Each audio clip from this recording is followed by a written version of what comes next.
A lone, shadowy man stands at the road, surveying the dark exterior of a modest cabin. Dim lights flicker through the parlor window. Shadows of inhabitants, heads bowed, decorate the interior wall, frozen in form but for the subtle waves imposed by the candle creating them. The man stiffens as a sudden wind hits the back of his neck. When it ceases, the surrounding forest falls silent and heavy once more. As if that is the cue, he gives a grunt and begins his amble up the front path to the door. The door creaks open before he can raise his hand to knock. A young boy stands on the threshold, eyes downcast. Not out of shyness, the man knows this, but out of fear, precaution, superstition. A murmured command from somewhere within the house is followed by the boy pulling the door open and stepping aside. Without a word, the man steps into the warm, dim, heavy, silent glow. The air is thick with aromatic florals and herbs, and a familiar something else underneath. Death smells like nothing else, and is a hard scent to cover. No one stands to greet, to welcome the newcomer. They've been expecting, though not thrilled, for his arrival. All persons in the room remained focused on the corpse lying on the table at the far end. The man shuffles past the mourners. As he passes, only one risks the direct glare. It's not that the man doesn't care about this. He just can't let it bother him in this moment. There's a job to be done, and he alone can do it. He approaches the corpse's side. The previous silent ambiance becomes a sudden stark hush. A pin could drop, and people would startle. The man looks down upon the deceased's face as he reaches with both hands for the bread and cup of ale set upon their chest. Holding them above the body, he closes his eyes and begins. I pledge my soul for your sins. I ask that God Almighty remove them from you and place them upon me. By this bread and by this drink, I consume your burden. What was yours to carry is now mine to carry. If I lie, may God strike me dead. For thy peace, I pawn my soul. Amen. And with that, he sets about eating the loaf, drinking the ale, consuming the sin of the departed that both items had soaked up, taking them into himself, and thus allowing the person's spirit a clean slate and untroubled passage into heaven.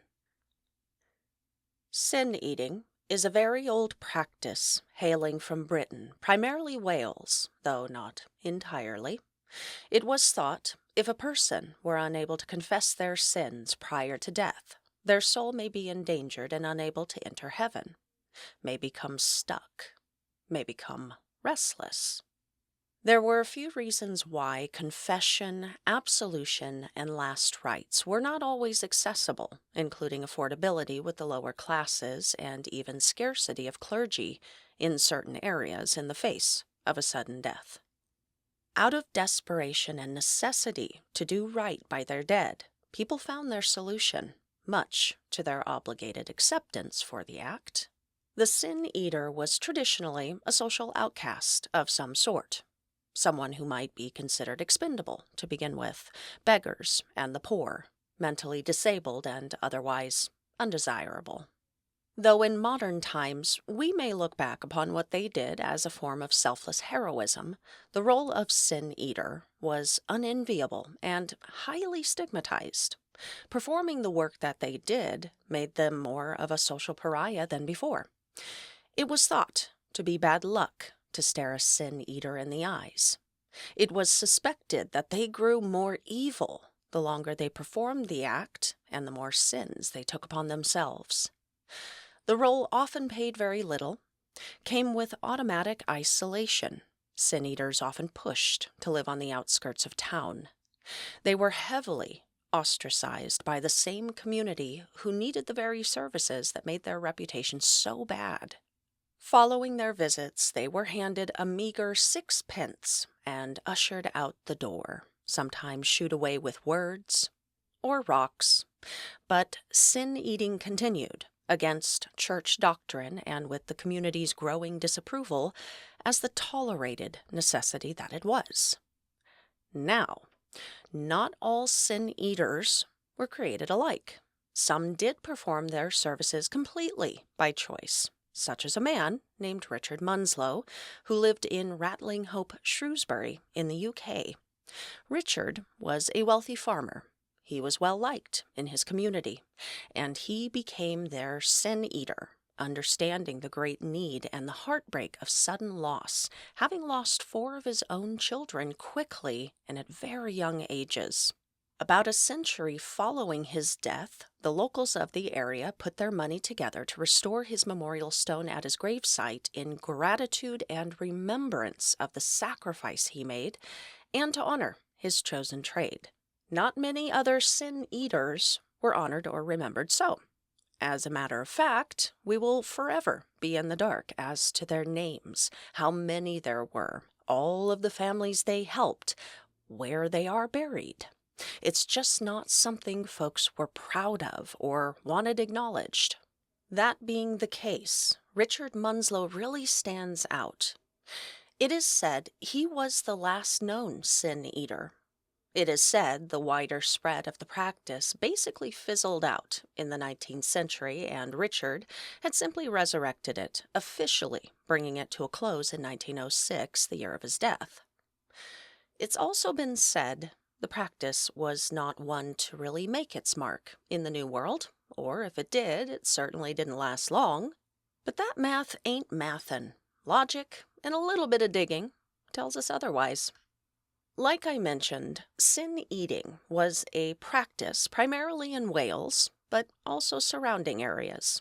The Scots, Irish, and English were migrating to Appalachia well before it was said the practice fizzled out. They wound up in isolated mountainous areas, often without access to certain amenities and services, like doctors or clergy, like priests to serve any of the Catholic Irish who could perform last rites. People were still dying suddenly, and these communities already had a solution to the problem. Why in the world would sin eating cease? It didn't. From what I can gather from numerous private and personal accounts, sin eating followed basically wherever the early Irish went, so southern Appalachia and the Ozarks. From what I understand, the practice did evolve a little bit. The ritual itself had changes from community to community. The identity of the sin eater was kept secret, going so far as to hide their identity with a cloak and hood when they arrived at a family's home the night prior to burial. The association with evil continued and coalesced into association with magic and witchcraft, and the sin eater did need to be cautious so as not to get caught up in a witch hunt, something stupid like that. And I have heard of another precaution that they might have taken that I haven't read anywhere else online, and I am going to share that with you now. So, I have made a contact recently whose family had early Irish roots in the Ozarks. That is not Appalachia, I know, but still associated, so bear with me. Their family was, and still is, a family of mystics. They know the old world healing ways. They know about curses, hexes, protection spells, working with crossroads and deities. Some of them are gifted with the sight, others are gifted in other ways, and it has been this way as far back as they can trace. This person's great-great-grandfather was no different. He was involved in his own ways, and he was also a sin eater who was active around the time of the Great Depression, so a few years after Richard Munslow had passed away. However, in their family line, they referred to him as a soul eater. And I will tell you about him as it was told to me. I made some notes, so I will just relay those to you now. Keep in mind, some of these details may be family centric or like community centric. So if they don't line up with what you already know about sin eaters, if you know about sin eaters, then that may be the reason why. So here we go. At the time, only men could do the work of the soul eater, as it was thought if women did it, they might risk giving birth to the sins, guilt, etc., from one of the souls that they helped. Even at this time, these people were highly stigmatized and associated with darkness and evil things. When their services were required, food, alcohol, or raw lard was placed near the corpse to absorb the sins. The idea being, if the sins could be removed from the person, this would negate a potential haunting and ensure the soul could move on. This process was thought more so of as a cleansing ritual, and we can clearly see that concept of transference magic that I introduced in the last episode, the passing of something from one object to another or one body to another. There were different rituals that the soul eater might perform to pull the sin out, different things that they might say. I was told that it depended on the circumstances, but generally the ritual had them eating the food, drinking the drink, saying some words, and then waiting for an indicator that the ritual was complete and had been a success, like a particular flickering of a nearby candle or a reflection of something in a mirror. Now, my contact did not say what it was that they were looking for in the reflection, and this detail in particular is in opposition to a well-known custom in Appalachia of covering all mirrors following a death, so I will try to get clarity on that. Now, following the ritual, they would be paid in goods, services, or favors. And the final detail that was told to me, this ritual, this role of soul or sin eating still exists today. Now, to circle back for a moment to precautions taken. Something that this person told me that I haven't seen anywhere else. Soul eaters could have help in the form of what she called watchers. These were folks in the community who would keep an eye out on behalf of the soul eater and rush to them with news and updates. They might tell them about a recent death. They might also tell them if there was a brigade of folks unhappy with the dark workings of the soul eater who had found out their identity and were coming their way, So they kept them informed and they kept them up to date on anything of importance taking place. There may be only one watcher. There may be numerous. They could simply be friends of the soul eater. However, many times it was a service that they were fulfilling in order to pay back a favor. A favor like, the soul eater doing their family the solid of removing sins from a departed family member. Is this not the most fascinating thing you have ever heard? My contact's ancestor was a gangster, yo. A gangster. I do apologize for saying contact and, being all cloak and dagger about their identity. I would love nothing more than to have her on the program to come and talk to us all about this. I have spoken with her regarding an appearance, so we shall see if we can make that materialize in the new year. But until then, I think we can just appreciate the cool information and the understanding that not only did sin eating make its way into the American South, Appalachia or otherwise, but it is perhaps ongoing still. Today, we are talking about the death culture of Appalachia. It's got a lot of features to it, and we've got a lot of information to get through.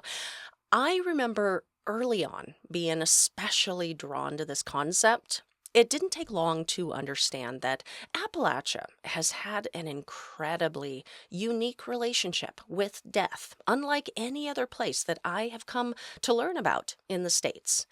Death in early Appalachia was a fairly regular, familiar event.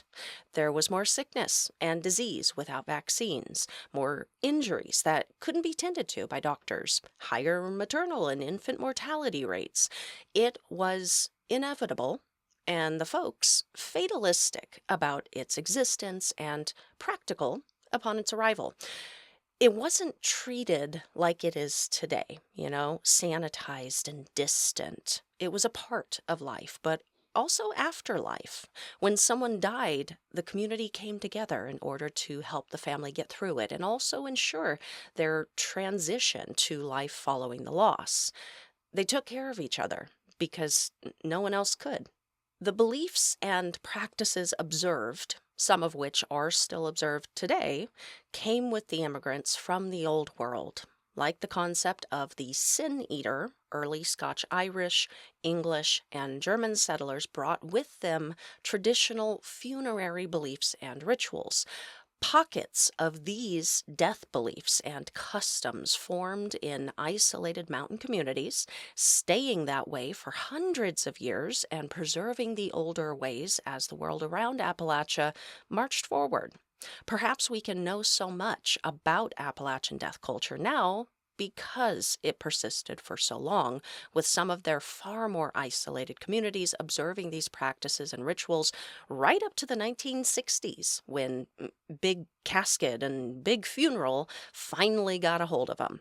So we will be exploring numerous features of the death culture in the region for the remainder of the episode that will touch upon the paranormal, the superstitious, and the magical.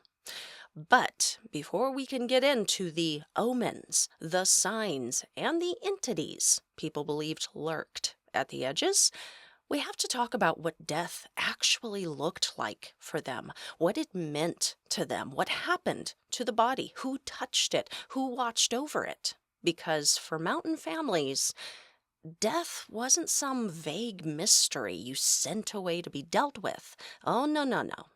When death came a-knockin', you took part in the step-by-step ritual process that followed. Death was personal, intimate, sacred, and meaningful. And the departed stayed right where they belonged until the very last minute, at home. As soon as possible following a confirmed death in the community, if there was an established church in the area, the bell began to toll. A ring rang out for every year of the deceased person's life. This event alone could tip off members in the community as to who it was who had passed, if it had been expected. I can only imagine the searing grief at an unexpected bell that only rings a couple of times. At the bell's toll, you stopped what you were doing and you listened, counting along before then making your way directly to the deceased family's home. A lot was about to happen, and happen quickly, and you needed to be ready, whatever was asked of you. The entire community showed up. Notice would be posted in local community buildings or available storefronts, and for family members who were out of town, a black-edged letter announcing the news would quickly be sent, with the hope of at the very least letting them know of the passing and at most alerting distant members to catch the next era-appropriate transport back home before the burial. The window of time between death and burial was very short, but people did make it back if they could. It was important to do so. Friends, family, and neighbors would begin to congregate at the family's home, many with food in hand and all of them ready to comfort or support. Clocks were stopped to mark the time of death, and because time no longer existed for the departed. Mirrors were covered. You certainly didn't want the departed's spirit to be confused should they see themselves in a reflective surface. And it was an omen that if the living caught their own reflection, they may be the next to go. One of the first steps was called the laying out or preparation of the body. Women would take charge in the washing of the body and also the sewing of their burial shroud. In other communities and other times, actual burial clothes might be made from hand for the deceased. If you were not called upon for either of these things, you could clean the home, immediately begin to gather flowers and herbs, which was a very important part of this process, or you could begin to prepare food and drink for everybody. Men would construct or set up what was called a cooling board. This was simply a flat platform on which to place the deceased until their casket was ready, and could be anything from a door, ironing board, table, or old planks fastened together. This would generally be placed in the parlor, covered by a cloth, on which the body was to be situated, tied down so as to keep them from sliding off or sitting up. Measurements were taken and construction on the casket would begin. Arms were crossed over the chest and coins placed over the eyes to keep them from opening. Not only would that be very creepy, but at least one belief held you needed to enter heaven with your eyes closed so you may present yourself humbly to God. All of the previously gathered flowers and herbs were placed near the body so as to mask the smell as decomposition progressed.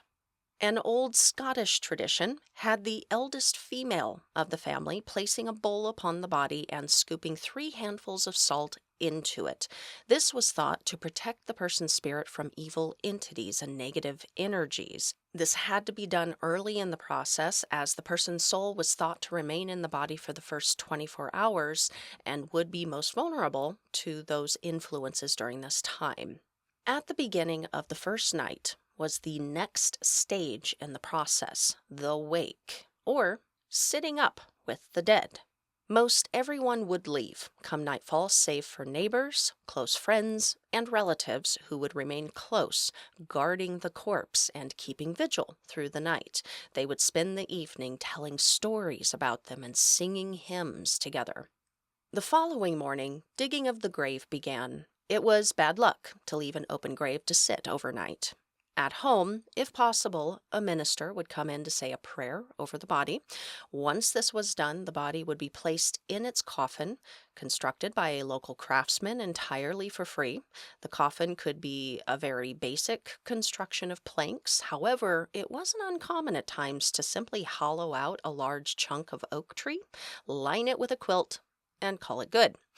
They were then carried from the home. Many homes were constructed with an additional door that was extra wide, also referred to as the funeral door. You may have also heard it called a death door. As the name implies, this door was for the dead and not used for regular entry.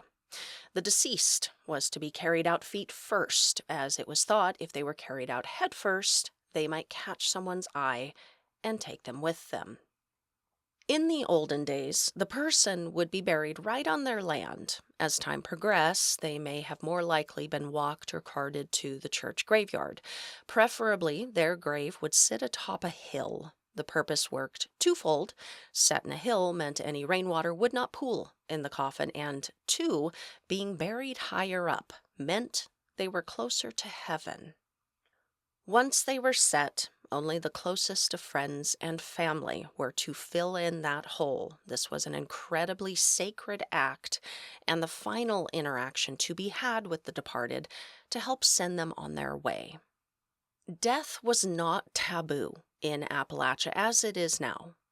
It was reality. It was love. It was the last acts that you could do for a person to show your love and respect. I have taken part in part of this process for a family member of mine. I was told we were doing it this way because he had Viking heritage. I still don't know if that is true. I'm not studying Vikings, but I do know it was quite Irish, Scottish, and English, all of which I personally have heritage in. So saith 23andMe. And it was beautiful. It was hard. And it was beautiful.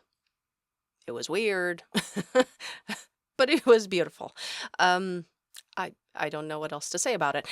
Only that I might be able to empathize the littlest of bits with the thoughts and feelings one had as they prepared a deceased loved one.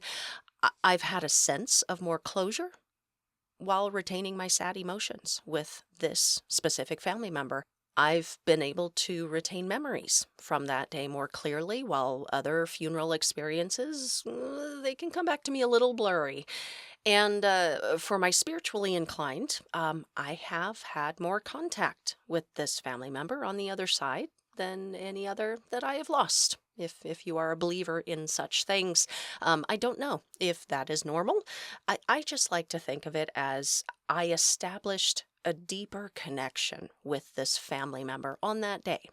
I presume Appalachians of old were able to retain deep connections to their past family members as well.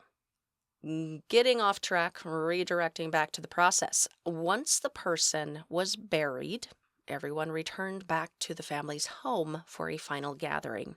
They would eat, drink, clean up, and put plans in motion as to how best to help the family carry on and survive, especially if the deceased was the father of the family. In those early years, he would have been the main provider of anything outside of the home. So anyone in the community who could stepped in and stepped up, depending on what the family would need help with following their loss. What I have described here for this process was an ideal version with a quick turnaround and no hitches. Sometimes families would wait extra days, especially if they knew distant relatives were trying to get home for the burial. If the death occurred during winter, there was no digging any 6-foot deep hole in ground frozen solid, so the body would be put somewhere cool, potentially for months, and then the process would resume once the spring thaw came around. I will also note this process may have looked quite differently depending on the area that it took place. Nowadays, a lot of the older traditions directly involved with the death, the preparation, and the burial of a person are no longer widely practiced. Back in the day, it was community, it was family who dug the grave. That is going to be pretty frowned upon by funeral directors and cemetery coordinators of the modern era. You start digging up their graveyard. The funeral home now handles the washing and dressing of the body. Floral arrangements, funeral invites, service announcements. They sell you the coffin. They carry the body to the cemetery. You send the corpse away pretty quickly for embalming rather than keeping them at home. Commercialization of this entire process takes it completely out of your hands and has turned any form or piece of this tradition that may still be practiced anywhere into something like creepy and weird. So those days are long gone for most, but there are still glimmers of that original tradition and reverence for the departed. And there are still some folks who quietly coordinate home funerals, preparing the body and such. It is still incredibly important today that Appalachian family members make the effort to get home and to gather. Friends and neighbors still bring food, stay for hours, and support and comfort, tell stories about the departed, and keep an eye on the family in the aftermath. Reverence for the dead can still be seen when folks pull to the side of the road as a funeral procession rolls by. I think that is so cool. I didn't know people did that until I started getting into this one. People do this out of respect and remembrance. Even if you didn't know the person, you just do it out of reverence. You can see this reverence in Appalachia ongoing still with the care and maintenance of a grave site that some Appalachian families take upon themselves to do. Actually, so there is this little known but incredibly important tradition called Decoration Day that I learned about in Jake Richards' book, Backwoods Witchcraft, and it is so cool. So, this tradition ties in alongside other forms of ancestor worship that is so important to many of the more magically inclined Appalachians. In the spring, a family will come together for a meal before heading out to the cemetery. There, starting with the kids' graves, they will set about to dressing, cleaning, and decorating the graves of their family members. Following the children are the elders, followed by everyone else. Items are left on the graves, including flowers, food, liquor, cigarettes, or toys for the children, things that it was thought or known that that person would enjoy. After family is tended to, they then move on to do the same with any other graves in the cemetery that are especially worn down with indiscernible inscriptions. Their tombstones or plaques are scrubbed, the area picked up, and extra flowers brought along are laid down for them. It's a cool tradition, and I'm so glad to know something like that still takes place. Honor your ancestors, honor the dead. 'Tis the Appalachian way. But honoring death did not begin and end with a corpse. When you tend to it, treat it with respect, remember it so deliberately, when you are so intimate and familiar with its presence, when it so frequently visited your community, you may learn to recognize its approach. Appalachians didn't just respond to death, they anticipated it and figured out ways to avoid it, if possible. You see, death rarely arrived without some kind of sign. But luckily for them, they learned to read those signs and realized there were many, many ways to portend its arrival and dodge death's grasp altogether. Let's talk about the omens that death was coming and the superstitions they abided by in order to avoid it. Most of the following info comes from the books Backwoods Witchcraft and Witches, Ghosts, and Signs, and a website called Death Superstitions and Traditions in Appalachia. Most of these were new to me, so let me know if you learned any of these growing up, and if you still abide by any. Appalachians believed death was coming for someone in general if you dreamed about a wedding or birth, a picture falls off the wall on its own, you hear howling dogs at night, a screech owl at dusk, a whippoorwill ever, if you see a falling star, if you bring a shovel or axe into the house, if you hear the walls creak, if you put your shoes on the kitchen table or on top of a bed, if a bird flies through your window, if a bat flies into your house, if a blossomed apple tree falls, death, death, death. Also, never point at a graveyard, especially one with a fresh grave in it. It invites death right in. Death may be coming for someone in particular if a woman cuts out a dress for herself on a Friday and does not finish it before end of day. She is doomed to die before end of year. Someone who eats fruit that grew in a graveyard will also die before the year is up. Quite specifically, eating blackberries on or after September 29th dooms the eater to death before the year is up. If you hear a cock crow at midnight, you will die before dawn. If you watch a black dog walk away from you, you're watching it walk away with your soul. And then you'll be dead. Walking behind someone in their footsteps dooms that person to die. Don't do that. Why would you do that to somebody? If a thread knots up on a lady while sewing, she will surely die. If a bride breaks her wedding ring, she has definitely added her husband's name to death's waiting list. A pregnant woman who gazes upon a corpse marks her unborn baby for death. If you shorten a baby's dress, you shorten its life. If a baby looks into a mirror during its first year, they will not live long. If you dream of your teeth falling out, this is a premonition that a close friend or family member is not long for this world. Following a funeral, whichever sex leaves the graveyard first will designate the sex of the next person to be buried there. Finding a gaggle of blackbirds hanging around outside of your home following a funeral meant there was more death to follow. If a picture falls within your home and breaks, the person in the picture will die. If a clock stops without being run down, the hour at which it is frozen marks the hour of your very dear friend's death. A twofer for my blissfully wedded folks.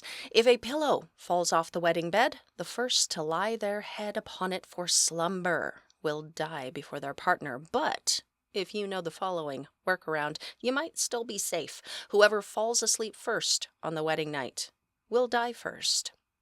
Someone in your family will perish should 4 stalks of a lily come up to bloom, should someone cut a new door out in their house where a window previously stood, if you hear 3 knocks at the door, if a filled grave sinks quickly, if a board warps in the porch, if a peach tree blooms twice in 1 year, and if you hang your hat on a doorknob, you are surely inviting death into your family home.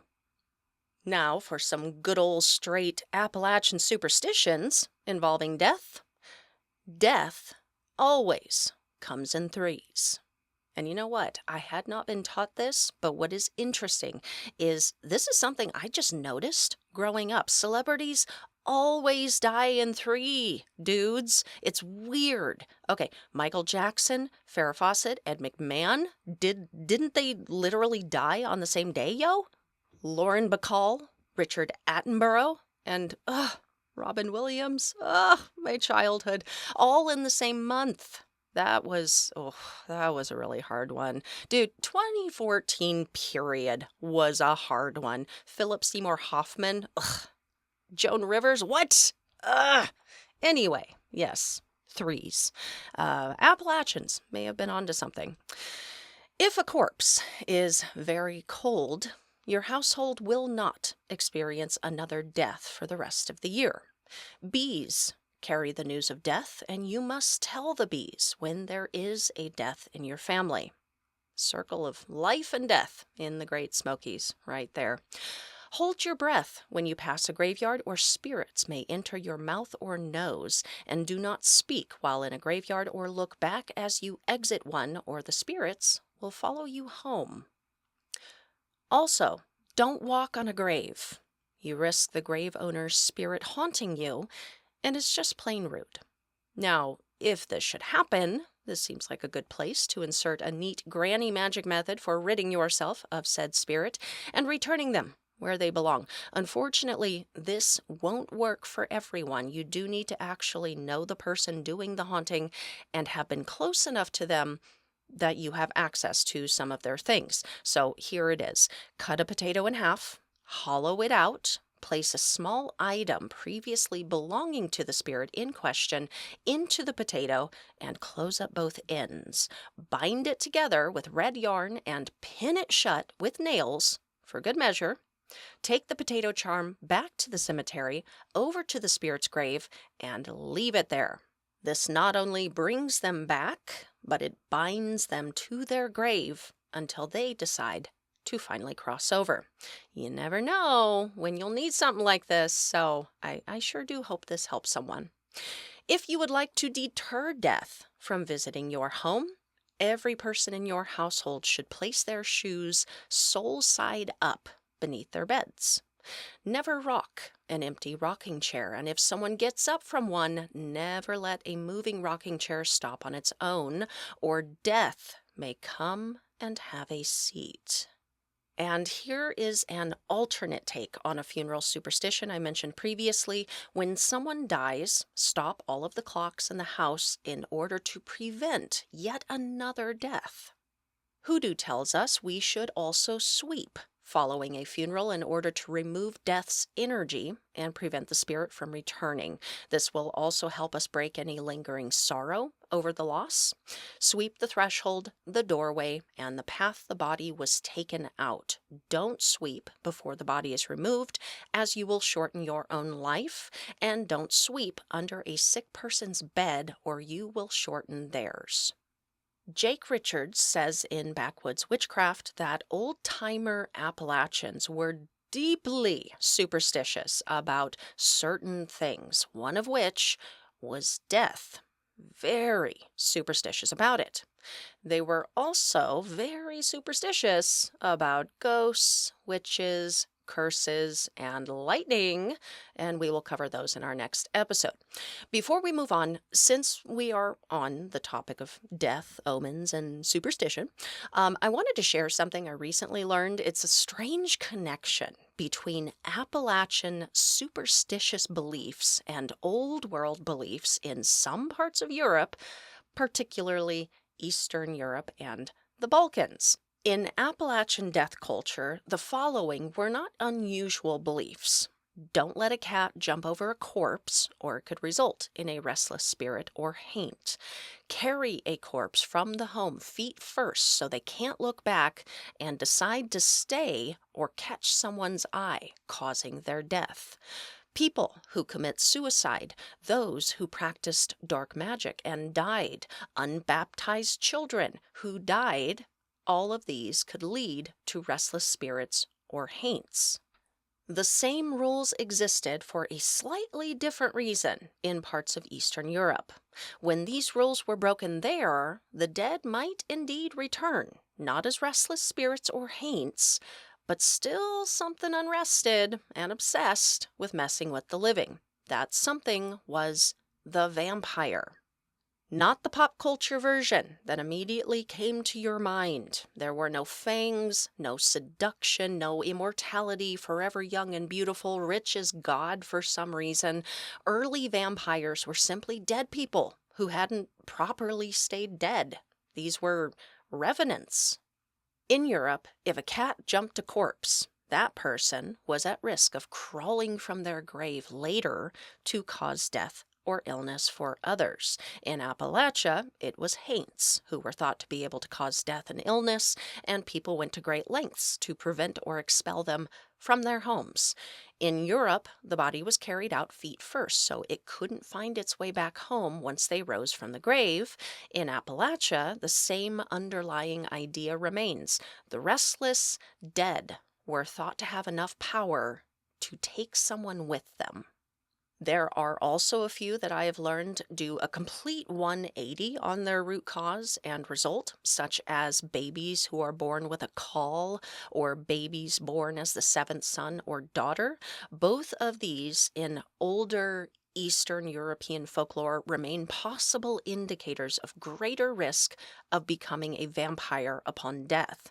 These same individuals born within the Appalachian belief system are thought to be naturally gifted people and able to help folks with abilities like second sight or healing gifts, stuff like that. So the pattern doesn't necessarily remain consistent across the board, but the fact that they share so many superstitions in the first place is incredibly interesting. That is a side quest for another day. Let's talk about spooky architecture for a moment. Specifically, let's dig deeper into death doors. The tradition of installing and using death, funeral, mourning, casket, or coffin doors began to emerge in New England and Appalachia in the 18th century. This feature was a second front door, usually built for entry and exit on the ground level, leading to the parlor or living room of a home, cut extra wide in order to fit a coffin through. It was considered improper for the dead to be removed through a door the living had used, and also the living to ever use this door reserved solely for the dead. It was also thought improper to try and turn the inhabitant of a coffin all topsy-turvy and sideways in an attempt to cram him out a window or through a regular-sized door, so this was a logical solution. Doorways and their thresholds play an important role in Appalachian superstition, and there are many beliefs revolving around them within the folkloric and magic traditions of the region. Numerous superstitions involve a broom placement by the door or across the threshold to prevent witches or evil from entering. Certain spells and charms are created near, over, or inside the doorway. Doorways were liminal spaces, portals, significant locations for specific spirit and magical works. So someone goes and places a door that is only for the dead, you're going to wind up with some pretty incredible beliefs and superstitions about it. The use of the death door helped to designate a distinct boundary between the worlds of the living and the dead. Another reason for not walking them out of the living's door was due to love and care for the person in their hereafter. You didn't want a chance that the departed might become confused at a threshold meant for the living. Otherwise, they might decide to linger there or get stuck. Some Appalachian ghost lore falls in line with old European ghost lore that said spirits can return the way that they had gone. So even if you had done everything right, they might still wind up back at the threshold of the death door. Though unable to go through it, they would just stand there, knocking, until someone let them back inside. Sometimes you might catch a glimpse of a spirit if you look through an open death door, and you were never to play or dilly-dally near one, as something unseen on the other side may reach through and pull you into their world. So, death in Appalachia had its rules, its traditions, even had its own door. It was a personal, intimate affair. Most anything to do with a particular death revolved primarily around the remaining family members and departed loved ones, and took place within their private homes, where they could navigate the parts within their control in a situation that was completely out of their control. They took death head on as best they could once it arrived, respectfully, thoroughly. They learned to read the signs prior to its potential arrival and perform the actions necessary to ward it off. But sometimes it couldn't be avoided and had already arrived. There was nothing to be done but wait for it to show its face. Death and misfortune could be preceded by an omen of a different sort, an entity morally ambiguous, laser-focused, and observing from the dark, whose sole purpose lied in announcing the very presence of its master, Death, loyally standing guard at the threshold, awaiting its owner's knock at your door. In the springtime of the late 1800s, a young geology student and budding photographer headed out by horse and wagon to explore, take specimens, and photograph the impressive landscape of hanging hills, specifically West Peak, near the city of Meriden, Connecticut. Shortly into his journey, a short-haired black dog, not of exceptional size, emerged from somewhere in the woods to join him, and being a friendly little guy, continued to trot and move along with the student as he moved from one area to the next. Even after the man's descending from the mountain for dinner in the local Southington, upon his return, his canine companion awaited, ready for the next leg of their journey together. By the end of the day, the man had circled back, and at the same spot he had met the little chap took one last look at him before merrily trotting off and disappearing back into the trees. And that was that. 3 years later, the student would return to West Peak accompanied by a friend and fellow geologist who he had encountered the night before, and upon catching up, the student had shared details about his previous visit and his encounter with the friendly dog. His friend smiled, saying he too had met the pup before, twice. And actually, there was this superstitious legend the locals would tell you about this right smart canine, and it went thus. If a man shall meet the black dog once, it shall be for joy, and if twice, it shall be for sorrow, and the third time he shall die. But again, just a silly local superstition. No one of a scientific and sound mind would pay any heed, except perhaps to get a kick out of such a strange omen of predestiny actually being believed by anyone.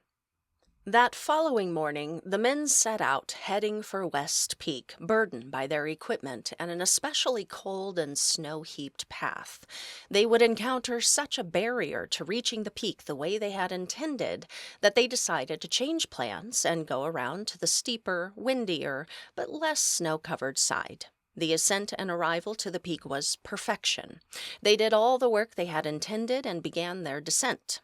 Partway down, the student's friend suddenly halted, pointing. Atop one of the cliff faces jutting out stood the black dog, watching the two, before turning and bounding away. His friend turned to him, suddenly serious, and whispered something to the effect of, "I didn't believe it before, but I do now. This was 3." Before the student could respond, the rock beneath his friend's feet abruptly gave way, and he quickly plummeted out of sight. It was his friend's 3rd time, and his 2nd. His friend met death, while he met sorrow. Now, this tale is a fictitious one, originally published in 1898 in the Connecticut Quarterly, written by William Pynchon. It may have been inspired by prior tales local to Connecticut, but I more so suspect that it was inspired by the living black dog lore itself. The author takes some liberties, but the fact of this particular lore remains. The black dog was seen as an omen of death and misfortune. And this story was told so well and contained elements that these folks were already familiar with that many people actually took it as true at the time of its publishing. In stories of the past, sometimes the black dog is a bit more ghostly, like in the tale of the Black Dog of the Blue Ridge Mountains out of Virginia, or the Ghost Dog of Goshen Hill from South Carolina. Or they can be more physical, like we see in the fiction story I just told, and in more modern accounts of the encounter. Miners sometimes swore they saw large black dogs near the shafts. For them, this was an omen of certain tragedy in the operation, a collapse, an explosion. Coal country has tons of stories and superstition about the black dog. Harlan County has held for centuries there are black dogs, or as they term it, hellhounds, loping around on the back roads, but in particular on Black Mountain. Those who dared camp out there reported feeling watched, hearing growling, seeing glowing eyes from the dark of the trees. In Pike County, the Kentucky hellhound prowls around and has been accused of killing locals' cattle. So real a beast it is that there is an old $200 reward for anyone who can bring it in. The offer is still available for the taking to this day. Many long-haul truckers have shared tales of seeing black dogs during their trips. Often, they will appear if the driver is on an especially long one, maybe been going too hard, maybe starting to nod off. Then, bam! A black dog runs out in the road. The driver jerks awake, swerves to miss him, jackknifes the truck, rolls over, kills others. Beware the black dog. Hypnagogic hallucinations aside, this is actually a great use of black dog lore as a cautionary tale. Don't drive sleepy, guys. Non-hypnagogic hallucinations aside, long-haul truckers have just about the quickest turnaround from omen to result.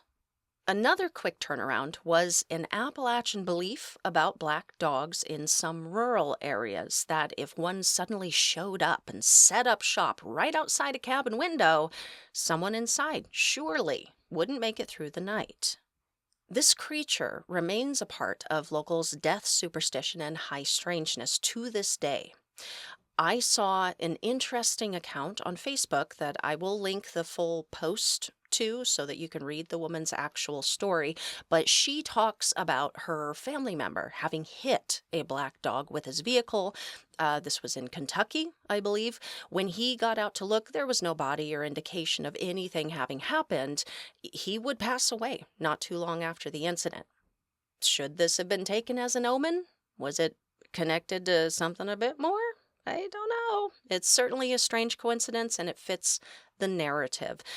Seeing this story reminded me actually of a story told to me for this show, and you can go listen to the entire thing, as well you should, because it's super creepy. It's included in my summer bonus series on YouTube, and the video is titled Spectral Shorts number 4.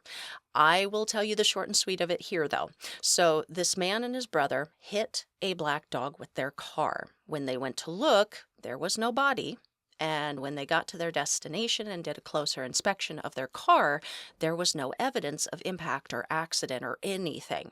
Now, just moments prior to even seeing the dog jump into the road, my storyteller felt compelled to tell his brother who was driving, no matter what happens next, do not turn. After all was said and done, they both realized that right at the location of this incident, the brother said his impulse was to swerve, and if he had, it would have taken them right into the telephone pole just there on the side of the street, potentially killing them both. But he didn't, because of what my storyteller had said to him. They avoided death by reacting to an omen due to prior information that they shouldn't have had in the face of an event they couldn't have foreseen. How about them apples? Fascinating stuff. You should definitely catch the full story and then go listen to the rest of the show. The following storyteller is comedian Joey Gaynor, who told me a story about the Comedy Store in LA that was originally featured on Unsolved Mysteries back in the day. Yeah, the original Unsolved Mysteries. No shade, though, to the current Unsolved Mysteries. I love you guys. Hire me for something, okay? Please? All right. Here is one more Appalachian black dog story. I saved this one for last because it's spooky. It has elements of validity to it, and it incorporates a feature about the black dog that hails from older legends about the creature from early British lore. They may be an omen of death, but they are also a guardian of it. This story occurs over many time periods, and as far as we know is still ongoing today, taking place just outside of Valley Crucis, North Carolina. Legend in the area has it that townsfolk in the 1860s discovered human remains in the aftermath of what appeared to be an animal attack in the woods nearby St. John's Episcopal Church, just off of Highway 194.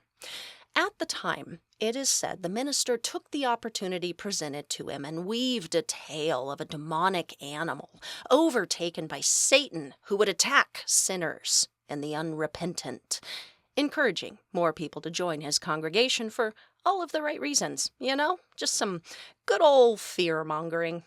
So, fast forward over a century later. Two fellas who were students at a nearby university were driving at night down Highway 194, just outside of Valley Crucis. As they went to pass the old stone church and its graveyard, a very large black thing quickly moved from the shadows of the tombstones and in front of their car. The driver swerves to miss it, slightly clipping the animal, and pulls off to the side of the road. They look behind them to see what it was. A bear? A deer, maybe? Nope. In the middle of the dark road were two glowing, menacing red eyes. Now, I am sure the men didn't know of any animal that could do that with their eyes, but whatever this thing was, it was humongous and angry, and now growling a guttural, loud, steady growl. The thing stepped toward them, into the light of the moon, and now the men stared in horror at what they saw. It seemed to be a black dog, but it was as big as a deer. Its red eyes burned bright, its teeth gleamed as it snarled, and then it lunged at them. Terrified, the men gunned it. Dangerously, they made their way down the mountain highway at 50 miles an hour, squealing around hairpin turns, and when it felt like they had put a little bit of distance between themselves and this monster dog, the driver glanced toward his mirror. To his horror, he could still see the dog because it was right on their tail. Panicking, the driver pushed it faster. The thing kept up. He pushed it faster. The thing gained on them. He pushed it faster as they flew over a bridge that ran over where multiple rivers converge, forming the shape of a cross, hence the name of the town, Valle Crucis, Valley of the Cross. Glancing at the mirrors, they watched as the dog simply vanished. Completely traumatized, they sped away to safety. This encounter allegedly took place in the 1980s. Well, these guys would not be the last to encounter something like this in the area. About 7 years ago, a person posted in the Backwoods Creepy subreddit detailing 2 experiences they had had in the area. And if you listen to the podcast Spooked, you have heard about this. When this person was a young kid, he was on vacation at a nearby home with his family. He would end up going on a last-minute store run with his uncle because they were expecting to get a lot of snow that night. They had to take 194 into town, and says upon passing St. John's, he noticed a change in his ordinarily jovial, fun-loving uncle. He noticed him tensing up, continuing to check the rear view as their speed steadily increased. This was a twisty, mountainous road, and the poster says that they must have been doing like around 60 around these turns. He finally went to look behind them and says he saw 2 burgundy-colored eyes right behind the truck. He said they smoldered like embers. He also says seeing this did something to time, like his perception of time. Suddenly came to because there was a knocking on the rear window of the cab, and the poster says he knew that what he had just seen, the thing with the eyes, was now in the bed of the truck. His uncle gunned it forward, and then he heard tapping on his passenger side window. His uncle looked before he did and told him that no matter what, do not look. And he doesn't. Side note, North Carolina, what's going on? What's happening over there with your creatures getting into people's moving trucks? This isn't the same area as the That's Not Human 911 call, but still, y'all, you got some quick critters over yonder. That's, are you guys okay? Are you doing okay? All right, back to it. So, at this point in the guy's story, he hasn't seen what this thing is, right? Just the red eyes.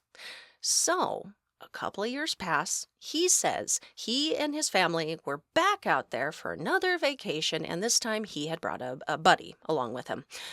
On one of the days, the whole family piles into a van and they head to a local town in the area for dinner. Everyone is in seats except for he and his friend, who are in the very back in the cargo area of the van. They get to dinner, they eat dinner, and then they head back. It is now nighttime. Back on 194, they had just passed the church when suddenly the van stalls. Ooh. While the family is sitting there trying to figure out what to do, he notices his friend just staring out the back window at something, just transfixed. He looks and sees what it is.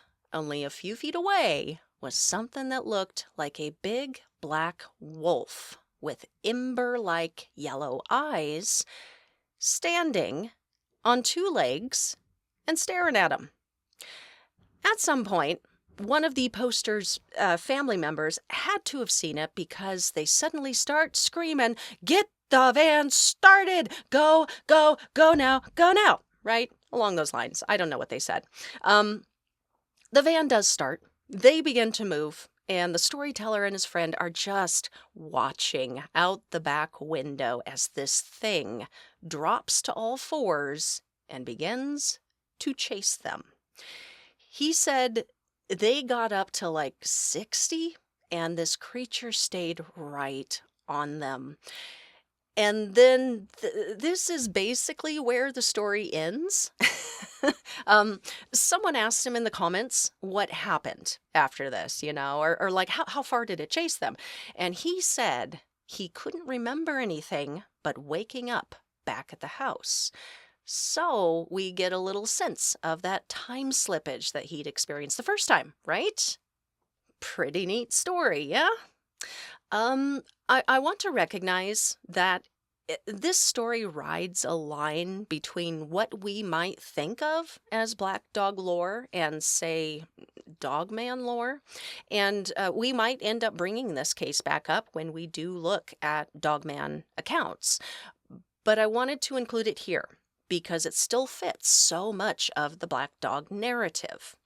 Accounts of the Black Dog often, not always, but often include how large it is, just bigger than anything, how black it is, how its eyes shine or glow unnaturally.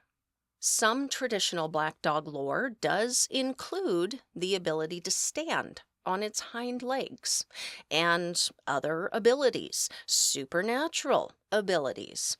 But an interesting indicator that this is a Black Dog story is the area, always right outside this church.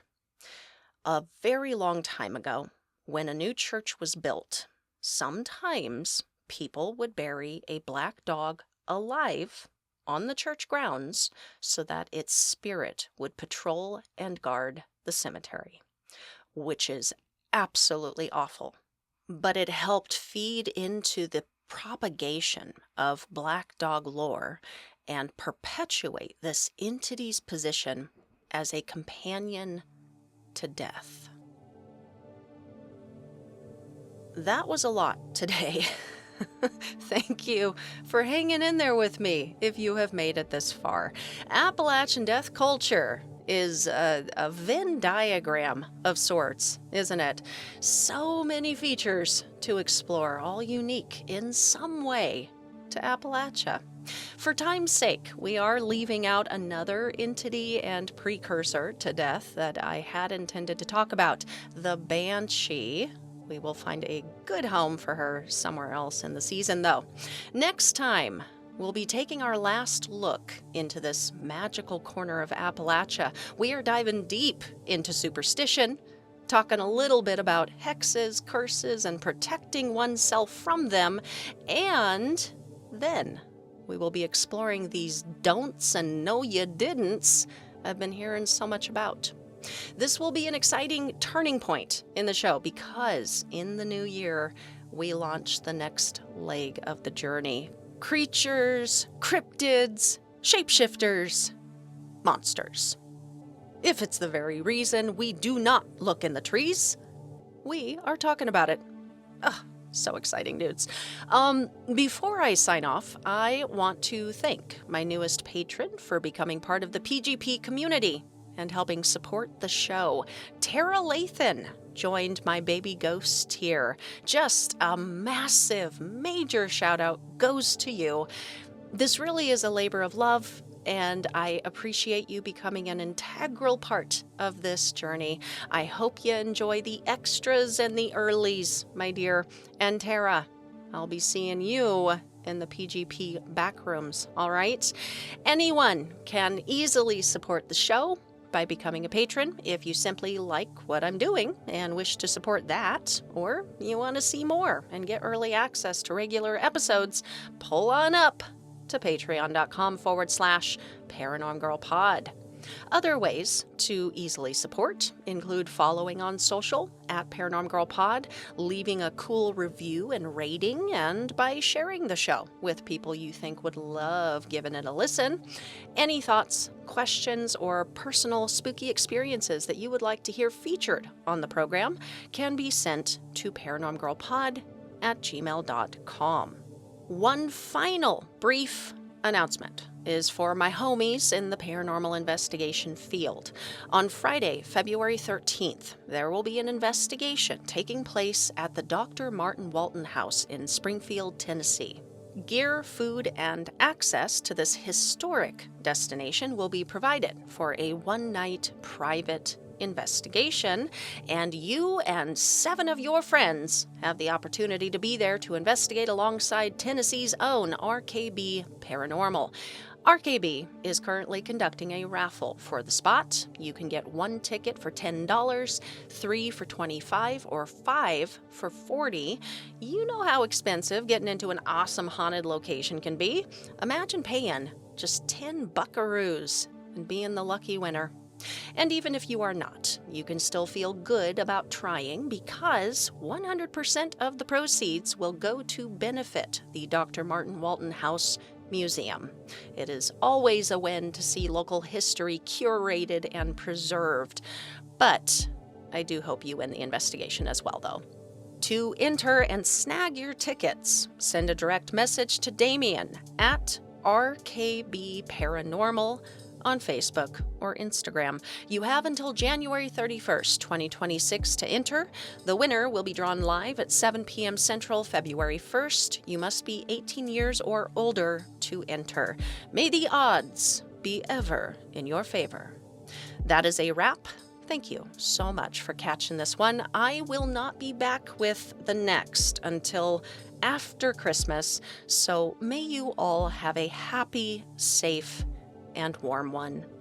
Until next time, stay safe, keep the nightlight on, and sleep with one eye open.